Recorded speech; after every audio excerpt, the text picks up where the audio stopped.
अहम खबर है, बिजनेस वीजा पर पाकिस्तान आने वाला चाइनीज शहरी गलती से कटी पहाड़ी पहुंच गया। शाहराह नूरजहां पुलिस का बरवक्त एक्शन मुमकिन खतरे से बचा लिया। इसी बारे में बात करेंगे, हमारे नुमाइंदे सलमान सलीम हमारे साथ मौजूद हैं। सलमान, आगाह कीजिएगा, क्या मामला है ये? जी बिल्कुल, देखिए बिजनेस वीजा पर पाकिस्तान आने वाले चाइनीज शहरी गलती से जो है वो कटी पहाड़ी पहुंच गए, जबकि शाहराह नूरजहां पुलिस की बरवक्त कार्रवाई ने मुमकिन खतरे से बाशिंदे को बचा लिया। ऐसे जो कुछ इलाके के हैं उनको जब इतला दी गई तो उन्होंने फौरी तौर के ऊपर पुलिस पार्टी भेजी और इस चाइनीज को ढूंढने का जो है वो हदफ बनाया, जबकि चाइनीज नक्सल मिलते ही उसको रेस्क्यू किया गया और फौरी तौर के ऊपर उसको थाने भी मुंतकिल किया गया।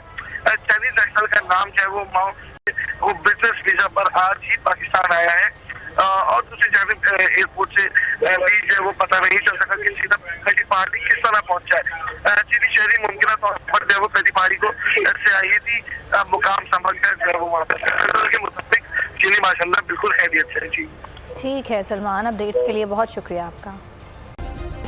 सब्सक्राइब करें और बेल दबाएं ताकि कोई खबर रह न जाए।